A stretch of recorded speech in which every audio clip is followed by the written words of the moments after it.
Break के बाद फिर से आप सभी का स्वागत है सी न्यूज़ भारत में। मैं हूं आपके साथ आस्था पांडे और आप देख रहे हैं यूपी बुलेटिन। यूपी बुलेटिन में बात होगी बाराबंकी की, जहां किसान राजकुमार पाल ने विद्युत विभाग पर गंभीर लापरवाही और अनियमितता के आरोप लगाए हैं। साथ ही बात होगी बरेली की, जहां बिहार के भोजपुर जिले में हुई एक कथित मुठभेड़ में युवा समाजसेवी भरत तिवारी की मौत के मामले को लेकर एक विवाद गहराता हुआ जा रहा है। ऐसी तमाम खबरों पर विस्तार से डालेंगे नजर।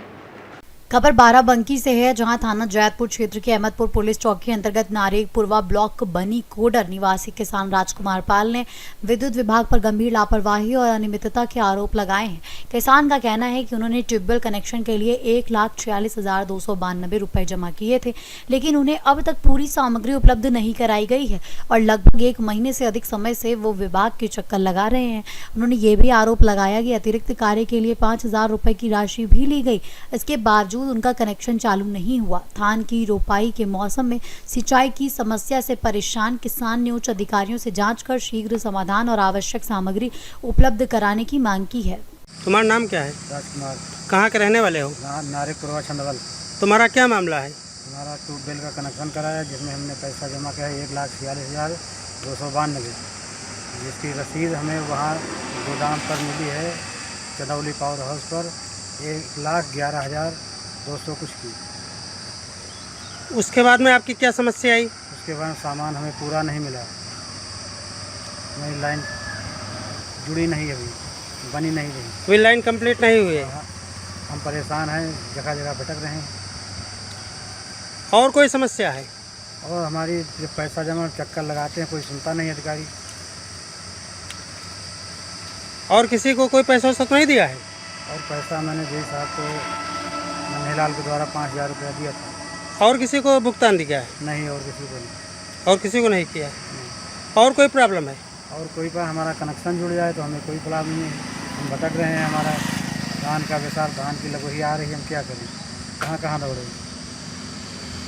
हम किसानी कर रहे हैं, इसी तरह से पैसा इकट्ठा किया है, हम चक्कर लगाते हैं आज 1 महीना से। बाराबंकी से सी न्यूज़ संवाददाता सुनील कुमार की रिपोर्ट। खबर बरेली से है, जहां आंवला क्षेत्र में बिहार के भोजपुर जिले में हुई एक कथित मुठभेड़ में युवा समाज सेवी भरत तिवारी की मौत के मामले को लेकर विवाद गहराता हुआ जा रहा है। अखिल भारतीय ब्राह्मण महासभा बरेली ने इस घटना पर गंभीर सवाल उठाते हुए महामहिम राष्ट्रपति को संबोधित ज्ञापन एसडीएम विदुषी सिंह को सौंपा और मामले की निष्पक्ष व उच्च स्तरीय जाँच की मांग की है। महासभा का कहना है कि सोशल मीडिया पर सामने आए वीडियो में भरत तिवारी को हथियार फेंककर आत्मसमर्पण की स्थिति में दिखाया गया है। बावजूद इसके उनके साथ की कई कार्रवाई पर सवाल खड़े हो रहे हैं। संगठन ने मामले में पारदर्शी जांच और दोषियों पर सख्त कार्रवाई की मांग की है। ज्ञापन सौंपने के दौरान महासभा के पूर्व अध्यक्ष Nitin Maharaj, Nirdosh Chaturvedi advocate Ramakant Tiwari, advocate Avnish Tiwari advocate सहित काफी संख्या में ब्राह्मण समाज के लोग मौजूद रहे। भोजपुर अंतर्गत थाना बरौटी में भरत तिवारी की जो हत्या पुलिस प्रशासन द्वारा की गई है, उसकी जांच कराकर जो पुलिस प्रशासन के लोग हैं उन पर हत्या का मुकदमा कराकर जांच करने की अपील ब्राह्मण समाज ने की है। क्योंकि भरत तिवारी जो सब समाज की बात उठा रहे थे, उनका कोई निजी लाभ नहीं था और पूरे गांव की समस्याओं को लेकर वो प्रशासन से मांग उठा रहे थे। और जिस तरह से उनकी हत्या की गई है वो बहुत जघन्य अपराध है, क्योंकि वो अपना आत्मसमर्पण कर चुके थे और अपनी बात को पहुंचाने के लिए उन्होंने ये तरीका अपनाया, लेकिन पुलिस ने उसको बहुत गलत तरीके से मारा। जिसमें ब्राह्मण समाज अपील करता है कि इसकी जांच होकर कठोरतम कार्रवाई और हत्या का मुकदमा पुलिस प्रशासन पर दर्ज हो। आज एकत्र हुआ है, वो एक ज्ञापन देने के लिए एसडीएम साहब को हम लोग आए हैं। बिहार में जो भरत तिवारी की जघन्य हत्या की गई है इनकाउंटर के नाम पर पुलिस द्वारा, पूरे बिहार उत्तर प्रदेश नहीं बल्कि पूरे हिंदुस्तान में आक्रोश व्याप्त है। क्योंकि एक ऐसे क्रांतिकारी साथी को हमने खोया है जो समाज में अपनी गरीब लोगों की, बेसहारा लोगों की आवाज़ उठा रहा था, उनके पुनर्वास के लिए, उनके रहन सहन के लिए, तमाम पानी के लिए, तमाम ऐसी समस्याएं थी जो गंभीरता से उठा रहा था। और वहाँ के प्रशासन को, वहाँ की सरकार को ये अच्छा नहीं लगा कि कैसे हमारे खिलाफ कोई युवा आवाज़ उठा रहा है। आज एक युवा है, कल बहुत सारे युवा खड़े हो जाएंगे। इसीलिए एक प्लानिंग के तहत भरत तिवारी की हत्या की गई और उसे इनकाउंटर का नाम दे दिया गया। जैसा कि आप चैनलों पर वीडियो के माध्यम से आप देख रहे होंगे, पूरा घटनाक्रम वीडियो में है कि ना ही एक ही पुलिसकर्मी वहाँ पर मुठभेड़ के नाम पर चोटिल हुआ, ना किसी से कोई मुठभेड़ हुई, ना फायरिंग हुई। उसे घेर कर जब उन्हें अपना समर्पण कर दिया और मजबूरी में, भाई क्रांतिकारी खाली गांधीवादी तरीके से हमारे देश को आज़ादी नहीं मिली थी। कहीं ना कहीं हमारे देश के क्रांतिकारी साथियों को भी हथियार उठाना पड़े थे, चाहे वो चंद्रशेखर आजाद सही, चाहे भगत सिंह सही, बटुकेश्वर दत्त, तमाम ऐसे मंगल पांडे सहित तमाम क्रांतिकारी साथी थे। उन्हीं साथियों में अपने आप को जोड़कर मजबूरी में भरत तिवारी ने अगर हथियार उठाया भी था, लेकिन बाद में उसने समर्पण कर दिया था। अपनी समस्याएं जब विनय न मांगा तो जड़ दिया गई, 3 दिन बीत, बोले राम सकोप तब भय बिन होए न प्रीत। तो जब भय के बिना प्रीत नहीं होती है तो उन्होंने सोचा कि जब प्रशासन, गूंगा बहरा प्रशासन हमारी आवाज नहीं सुन पा रहा है तो क्यों ना हम हथियार उठाएं। लेकिन उस हथियार से किसी ने उसका नरसंहार उसने किसी का नहीं किया, विध्वंसनात्मक कोई कार्रवाई उसने नहीं करी। सिर्फ पुलिस का और प्रशासन का ध्यान अपनी ओर आकृष्ट कराने के लिए उन्होंने ऐसा कृत्य किया था। लेकिन जब समर्पण कर दिया, उसके बाद उसकी जघन्य हत्या करना और उसे इनकाउंटर का नाम देना बहुत ही घिनौनी, आज तक के इतिहास में इतनी घिनौनी हरकत कभी पुलिस प्रशासन द्वारा नहीं करी गई और उसका बलिदान जाया नहीं जाएगा। पूरे हिंदुस्तान में क्रांति आई है और जिस तरीके से आप देख रहे हो, एक भरत तिवारी खत्म हुआ है, सैकड़ों भरत तिवारी यहाँ पर पैदा हो जाएंगे और ये ब्राह्मण समाज आवाज उठा रहा है, औला का ब्राह्मण समाज, और इस पटल पर रखा है एक माध्यम से उपजिलाधिकारी के, और हमने राज्यपालों को ज्ञापन दिया है कि जो भी इसके दोषी हैं उनके विरुद्ध अगर कठोर कार्रवाई नहीं होगी तो जिन कितने भरत तिवारी ऐसे पैदा हो जाएंगे। धन्यवाद। बरेली से सी न्यूज़ संवाददाता अरविंद पेंटर की रिपोर्ट। खबर बुलंदशहर से है, जहां जहांगीराबाद थाना क्षेत्र में दुष्कर्म के एक मामले में वांछित आरोपी और पुलिस के बीच मुठभेड़ हो गई, जिसमें आरोपी घायल हो गया और उसे गिरफ्तार भी कर लिया गया। जानकारी के अनुसार 22 जून 2026 को दर्ज मामले में नाबालिग किशोरी से दुष्कर्म के आरोपी इरफान को पुलिस पूछताछ के लिए लेकर गई थी, जिसकी निशानदेही पर घटना में प्रयुक्त चाकू बरामद किया गया है। इसी दौरान आरोपी ने पुलिस अभिरक्षा से भागने की कोशिश करते हुए पहले से छिपाए गए तमंचे से पुलिस पर फायरिंग कर दी, जिसके जवाब में पुलिस की कार्रवाई में उसके पैर में गोली लग गई। आरोपी को घायल अवस्था में अस्पताल में भर्ती कराया गया है और उसके कब्जे से अवैध तमंचा, कारतूस और चाकू बरामद किया गया है। पुलिस आगे की विधिक कार्रवाई कर रही है। आज दिनांक 27 जून 2026 को थाना जहांगीराबाद पुलिस के द्वारा मुकदमा अपराध संख्या 337/26 के वांछित अभियुक्त को ग्राम जसर से गिरफ्तार किया गया। उल्लेखनीय है कि इस अभियुक्त के द्वारा दिनांक 22 जून 2026 को एक नाबालिग पीड़िता के साथ रेप की घटना कारित की गई थी। गिरफ्तारी के बाद अभियुक्त से प्रारंभिक पूछताछ की गई, जिसमें यह पता चला कि अभियुक्त ने घटना में प्रयुक्त चाकू को ग्राम मंगलपुर पर जाने वाले रास्ते पर छुपाया हुआ है। पुलिस पार्टी अभियुक्त के साथ अभियुक्त के बताए गए स्थान पर पहुंची ताकि घटना में प्रयुक्त चाकू को बरामद किया जा सके। तो वहां पर अभियुक्त ने घटना में प्रयुक्त चाकू के साथ पहले से ही एक लोड तमंचा रखा हुआ था, जिसे बरामदगी के दौरान अभियुक्त ने उठाकर पुलिस पार्टी पर जान से मारने की नियत से फायर कर दिया। पुलिस पार्टी द्वारा आत्मरक्षार्थ फायर किया गया, जिसमें अभियुक्त के पैर में गोली लगी है।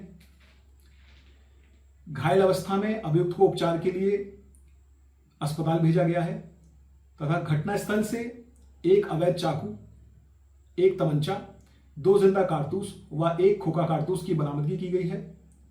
थाना जहांगीराबाद पुलिस द्वारा अग्रिम विधिक कार्रवाई अमल में लाई जा रही है। बुलंदशहर से सी न्यूज़ संवाददाता उमेश गुप्ता की रिपोर्ट।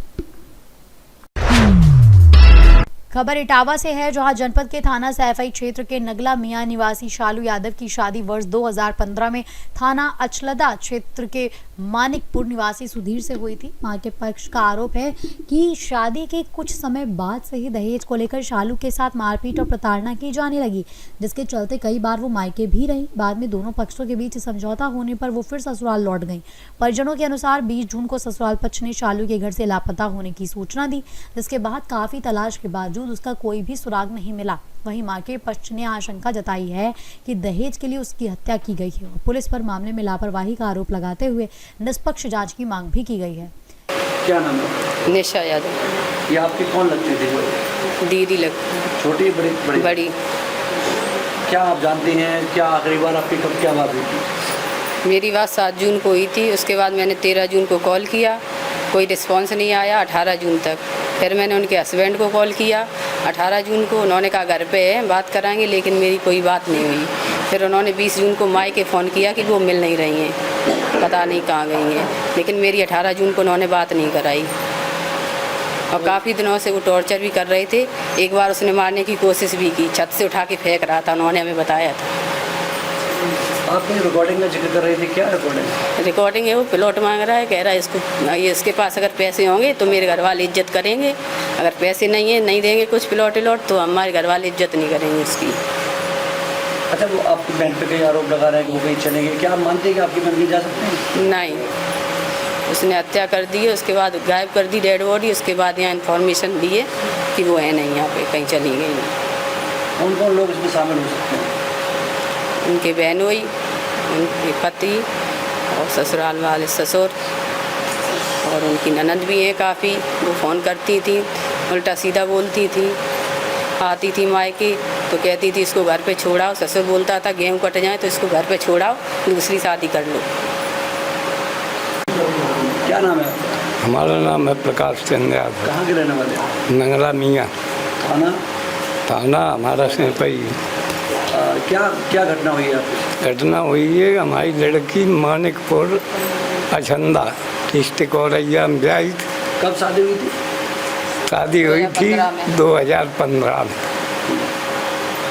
अब क्या दिक्कत हो रही है? अब दिक्कत क्या है, उन ससुराल वालों ने लड़की को गायब कर दिया।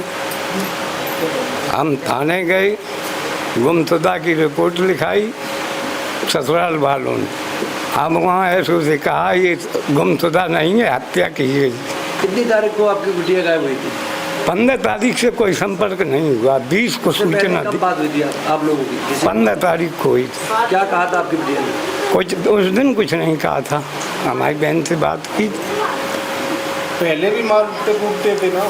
फिर उसके बाद आप लोग क्या यहाँ गए थे ससुराल में? हाँ वहाँ गए थे। वहाँ उनने कही वो तो भाग गई है, गुमशुदा की रिपोर्ट की।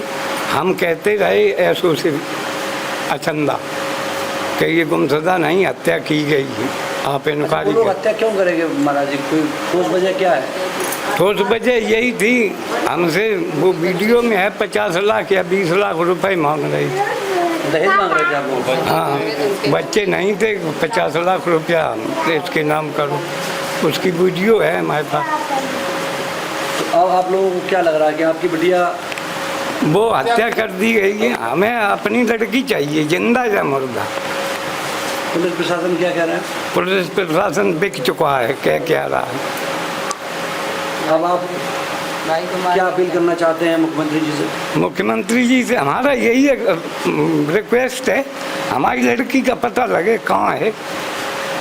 ससुराल में कौन कौन लोग हैं जो परेशान करते थे? वो दमाद है सुधीर, क्या करता है? वो खेती करता है। इटावा से सी न्यूज़ संवाददाता असित की रिपोर्ट। खबर गाजीपुर से है, जहां थाना बिरनो क्षेत्र में गौ तस्करों और पुलिस के बीच मुठभेड़ हुई, जिसमें एक शातिर तस्कर सिराज खान पुलिस की जवाबी कार्रवाई में पैर में गोली लगने से घायल हो गया, और जबकि उसके साथ दो साथी संतोष राजभर और दिलमोहन राठौर को गिरफ्तार कर लिया गया। जानकारी के अनुसार देर रात चेकिंग के दौरान पुलिस ने एक संदिग्ध पिकअप वाहन को रोकने का प्रयास किया, जिस पर वाहन सवारों ने फायरिंग कर दी। पुलिस ने आत्मरक्षा में जवाबी कार्रवाई की। मौके से एक अवैध तमंचा, कारतूस, गोवंश से भरी पिकअप और 4 जीवित गोवंश बरामद किए गए और घायल आरोपी को अस्पताल में भर्ती कराया गया है, जबकि पुलिस मामले में आगे की कानूनी कार्रवाई कर रही है। आज दिनांक 28/6/2026 को थाना अध्यक्ष बिरनो मैफोर्ड संदिग्ध अपराधियों व वाहन की चेकिंग कर रहे थे कि तभी मुखबिर द्वारा सूचना मिली कि पलिया गांव की तरफ से पिकअप पर कुछ गौवंश बछड़े लाद कर जरगो होते हुए हाईवे पर ले जा रहे हैं कुछ लोग। इस सूचना पर थाना अध्यक्ष बिरनो मैफोर्ड जरगो से पलिया की ओर चल दिए। वह जैसे ही पलिया हनुमान मंदिर के पास पहुंचे तो पुलिस की गाड़ी देखकर पिकअप गाड़ी सड़क पर छोड़कर 3 गौ तस्कर पुलिस पार्टी पर फायर करते हुए भागने लगे।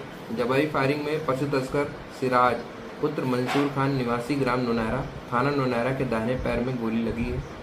जिसे प्राथमिक उपचार हेतु CHC बिरनो भेजा गया है तथा अन्य 2 अपराधी जिनका नाम संतोष राजभर, दिलमोहन राठौर को मौके पर पकड़कर गिरफ्तार कर विधिक कार्रवाई की जा रही है। इन पकड़े गए अभियुक्तों पर पूर्व में कई गौ तस्करी के मुकदमे भी हैं तथा इनमें अग्रिम विधिक कार्रवाई की जाएगी। गाजीपुर से सी न्यूज संवाददाता रामू चौरसिया की रिपोर्ट।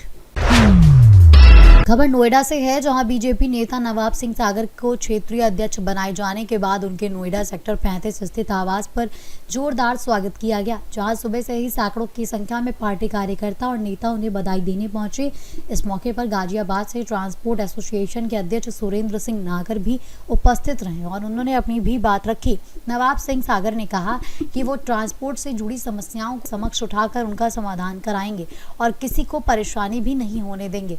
2027 विधानसभा चुनाव में बीजेपी प्रचंड जीत का दावा करते हुए शीर्ष नेतृत्व का आभार व्यक्त किया और कहा कि वो अपनी पूरी जिम्मेदारी ईमानदारी से निभाएंगे।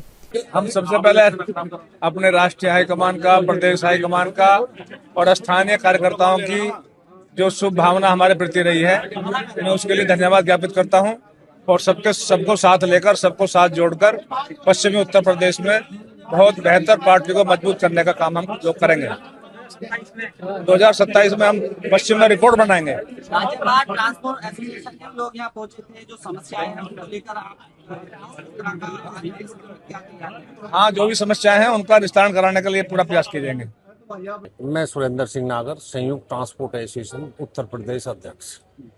आज हम नागर साहब का स्वागत करने आए और ट्रांसपोर्ट के बारे में बात तो हुई यहाँ थी और नागर साहब ने 96 में विधायक बने, 22 में मंत्री बने।